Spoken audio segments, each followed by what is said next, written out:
جیتا اس لیے کھانے کے لیے نہیں جیتا. زندگی آمد برائے بندگی، زندگی بے بندگی شرمندگی. زندگی کھانے پینے کے لیے نہیں ہے، ہم پیٹ کے لیے نہیں جیتے، ہم رب کے لیے جیتے ہیں. تو قرآن اگر ہماری زندگی میں اتر جائے اور روزانہ کے میں نے عرض کیا 2 صفحے بھی ہماری زندگی میں شامل ہو جائیں تو قرآن ہماری زندگی کے رخ بدل دے گا. یہ کتاب زندہ ہے، یہ بندوں کو اٹھا دیتی ہے اور خدا کی قربت کی ضامن ہے یہ کتاب. تو خوش نصیب ہیں وہ لوگ جو اس کتاب کے ساتھ جڑے ہوئے ہیں. فرمایا کہ قرآن پڑھا کرو دن کے اجالوں میں اور رات کی تنہائیوں میں. اور پھر بھی ارشاد فرمایا کہ قرآن پڑھا کرو اور قرآن پڑھتے ہوئے رویا کرو.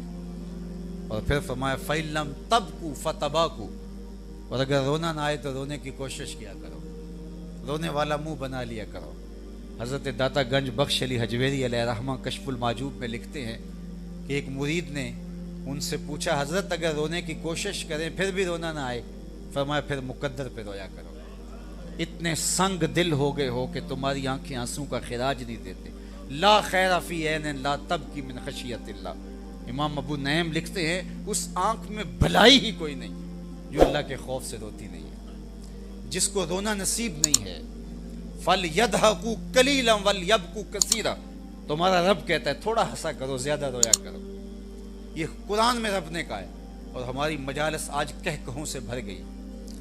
آج ہماری زندگی لطیفوں کی نظر ہوگی تو خود لطیفہ بن کے رہ گئے. آج آنکھیں کھلی ہیں آج نہیں پتہ چلے گا، آنکھیں بند ہوگی تو پھر پتہ چلے گا کس مغالطے میں رہی. آج موقع ہے، آج ساوی نے کھلے راوی نے انج ٹوک انوکھے ٹوک دے نہیں، ٹر پویں تے پینڈے مک جاندے کار بیٹھے ہیں فاصلے مک دے نہیں. تو کہا کہ زیادہ رونے کا مزاج پیدا کرو. بالخصوص سحری کا اٹھنا اگر نصیب ہو جائے تو سحری کے وقت تنہائی میں بہے ہوئے آنسوں کے میرے رب نے لاج رکھنے کا وعدہ کیا ہے. صحیح حدیث ہے صحیح بخاری میں وَرَجُلٌ ذَكَرَ اللَّهَ خَالِيًا فَفَاضَتْ عَيْنَاهُ، وہ شخص جس نے تنہائی میں بیٹھ کے اللہ کا ذکر کیا اور ذکر الہی کی کیفیت سے اس کی آنکھوں سے آنسو ڈھلکنے لگے. میرے اور آپ کے آقا و مولا نے فرمایا قیامت کے دن جب سورج 1.25 میل پہ ہوگا، رخ سیدھا ہوگا، کڑکتی دھوپ ہوگی، لوگ پسینے میں شرابور ہوں گے، کوئی سایہ نہیں ہوگا. اللہ اس شخص کو اپنے عرش کا ٹھنڈا سایہ عطا فرمائے جو یاد الہی کے اندر آنسو بہاتا ہے. رومی علیہ رحمہ نے کہا کہ جہاں پانی گرتا ہے وہاں سبزہ اگتا ہے، جہاں آنسو گرتے ہیں رحمت اترتی ہے. تو اپنی زندگی کو سنجیدگی کے ساتھ گزارنے کا مزاج پیدا کرو.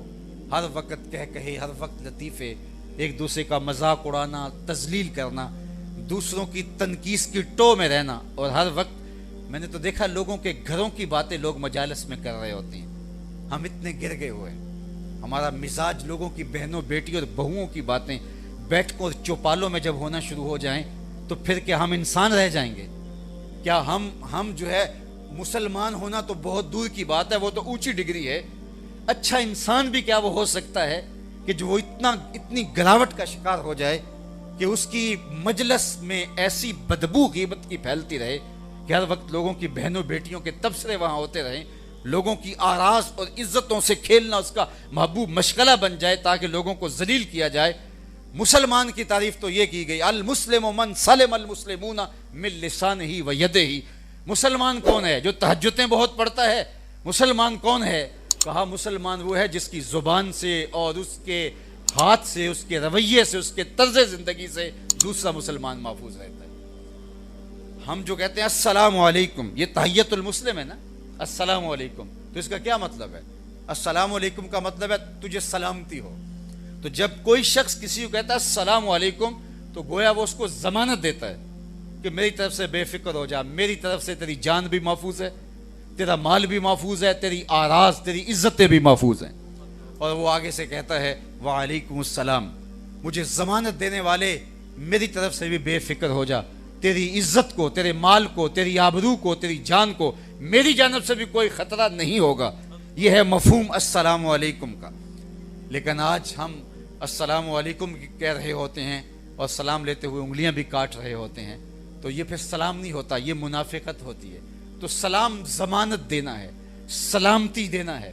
ہارون الرشید کے دربار میں ایک قیدی لایا گیا جس کو سزائے موت ہونے والی تھی، تو اس کی یہ آخری آرزو تھی کہ مجھے بادشاہ کے سامنے پیش کر دیا جائے۔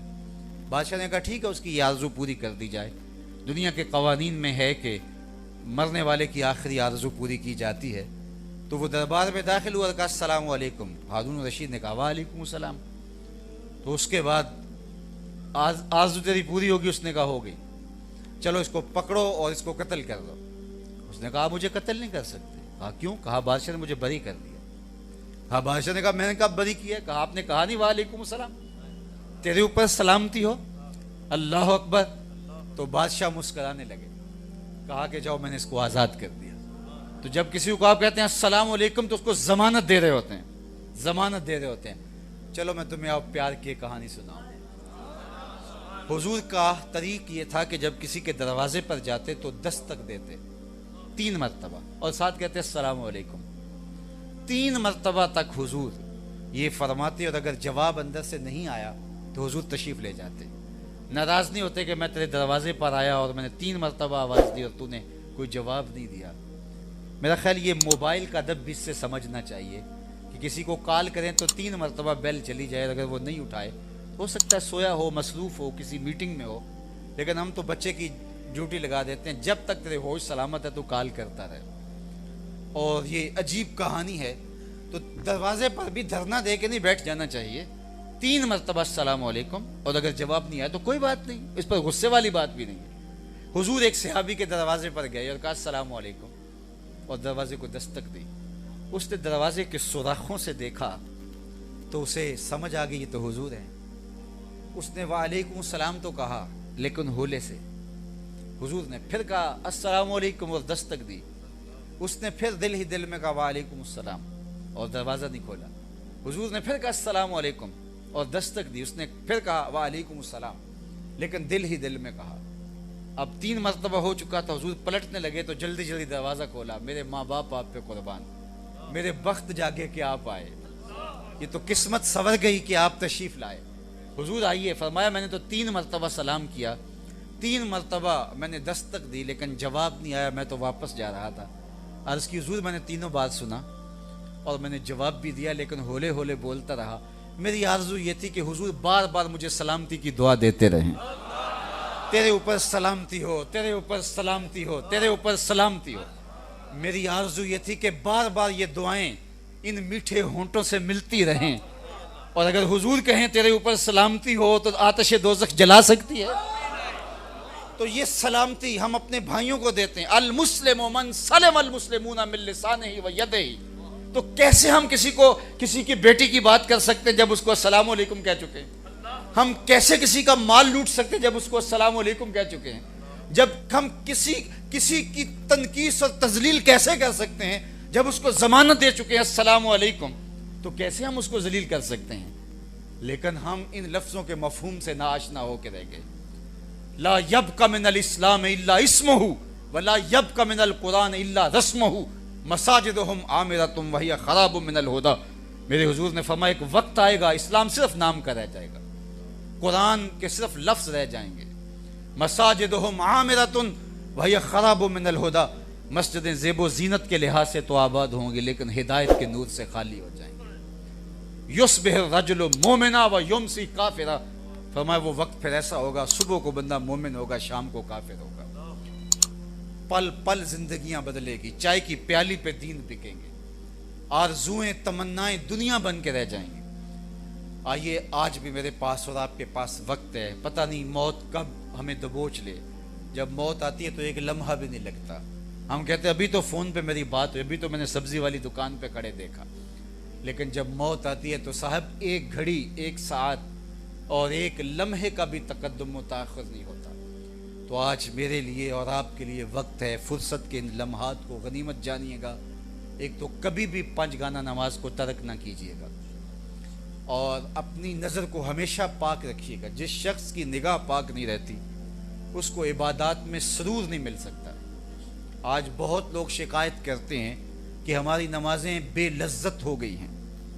نماز کا ایک ٹیسٹ ہے، لذت ہے، روزے کا اپنا الگ مزہ ہے، زکوٰۃ کا ایک الگ مزہ ہے، نفل کا ایک الگ مزہ ہے، دیکھیے آپ گوشت کھاتے ہیں تو اس کا ذائقہ الگ ہے، سبزی لیتے ہیں تو اس کا ذائقہ الگ ہے، آم کا ذائقہ الگ ہے، امرود کا الگ ہے، کیلے کا الگ ہے، سیب کا الگ ہے۔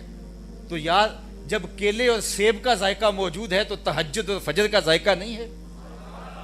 تو ہر نماز کا ذائقہ ہے، فجر کا اپنا ذائقہ ہے، ظہر کا اپنا ذائقہ ہے، اس کو حظ کہتے ہیں، اس کو لطف کہتے ہیں، اس کو لطافت کہتے ہیں، اس کا ایک سرور ہے۔ پھر نماز گھر میں پڑھے تو اس کا لطف اور ہے، مسجد میں پڑھے تو لطف اور ہے، کسی باعمل کامل شخص کے پیچھے پڑھے تو لطف اور ہے، اور اگر گھر میں پڑھے تو مزہ اور ہے، اور اگر سجدے کے لیے حرم کا صحن مل جائے تو پھر لطف اور ہے، اور اگر ریاض الجنہ کی زمین مل جائے تو لطف اور ہے، کیفیت اور ہے۔ روزے کا بھی مزہ اور ہے، نفل روزہ رکھیں تو اس کا ایک اپنا ٹیسٹ ہے، فرض رکھیں تو اس کا اپنا مزہ ہے، اور روزے کھولنے کا ایک سرور ہے، روزہ رکھنے کا ایک سرور ہے، گھر میں سحری کریں تو اس کا سرور اور ہے، مسجد میں افطاری کریں تو اس کا سرور اور ہے، اور کامل مرشد کی صحبت میں بیٹھ کے اس کے ہاتھوں سے دی ہوئی کھجوریں لیں تو اس کا ٹیسٹ الگ ہے، اور روضہ رسول سامنے ہو اور کھجور پکی بھی مدینے کے باغ کی ہو اور مدینے میں بیٹھ کے افطار کر رہے ہوں تو اس کا ذائقہ اور ہے۔ ہر چیز کا ایک ذائقہ ہے، لیکن اگر ذائقہ چھن جائے، وہ آج کل وہ کہتے ہیں کرونے سے ذائقہ چھلتا ہے، اور جب بد نگاہی کا کرونا ہو جائے تو پھر نہ نماز کا مزہ، نہ روزے کا مزہ، نہ حج کا مزہ، نہ زکوٰۃ کا مزہ، پھر زندگی بے روح اور بے مزہ ہو جاتی ہے۔ اگر میں اور آپ چاہیں کہ ہماری زندگی لطف اور لطافت کے نور سے مالا مال ہو، اس کی حلاوت نصیب ہو، تو پھر اپنی نگاہوں پاک رکھیے گا۔ آج کے زمانے میں اتنا آسان تو نہیں ہے، لیکن ہر صورت میں نگاہوں کو پاک رکھیے گا۔ میں ضمانت دیتا ہوں آپ کو کہ سرور عبادت کا نہ آیا تو میرا گریبان پکڑنا، کیونکہ کیوں؟ ایمان کی حلاوت ہے، خالی ایمان ہی ایک کیفیت دیتا ہے، یہ سرور کہ میں مومن ہوں، یہی ایک نشہ ہوتا ہے۔ اللہ اکبر۔ اور پھر جب ہم عبادات کرتے ہیں، کسی کامل کی صحبت میں بیٹھتے ہیں، تو وہ جو اندر آپ کے خوشبو چھپی بیٹھی ہے ایمان کی، وہ پھیلنا شروع ہو جاتی ہے۔ اسی کو باہو نے کہا تھا نا، اندر بوٹی مشک مچایا اتے جہاں پھلاں تے آئی ہو، لیکن ہم نے کبھی اس کو چھیڑا ہی نہیں ہے۔ کستوری کا مزاج یہ ہے، اس کو جتنا رگڑیں گے اتنی مہک پھیلتی چلی جائے گی۔ تو اس کو کبھی رگڑ کے تو دیکھو یار، ذرا اس کو تھوڑی سی دھونی لگا کے دیکھو تو صحیح، اندر خوشبوئیں پھیلا دیتی ہے۔ ہمارے اندر تو بدبوئیں پھیلی ہوئی ہیں، غیبت کی، نا اتفاقی کی، نفرتوں کی۔ اپنے اندر کو صاف جب کریں گے تو یہ شفاف حجرہ، یا گندی جگہ پہ تو آپ کسی مہمان کو نہیں بٹھاتے، اور کوئی آپ کے گھر میں نفیس شخص آ جائے اور گندی جگہ پہ وہ بیٹھے گا، چند لمحوں کے لیے بیٹھے گا تو اٹھ کے بھاگ جائے گا۔ تو کسی کے لیے آپ آراستہ کرتے ہو، پلنگ بچھاتے ہو، نئی چادر دھلی ہوئی بچھاتے ہو، خوشبوئیں سلگھاتے ہو کہ آنے والا ذرا آسودگی سے بیٹھ جائے۔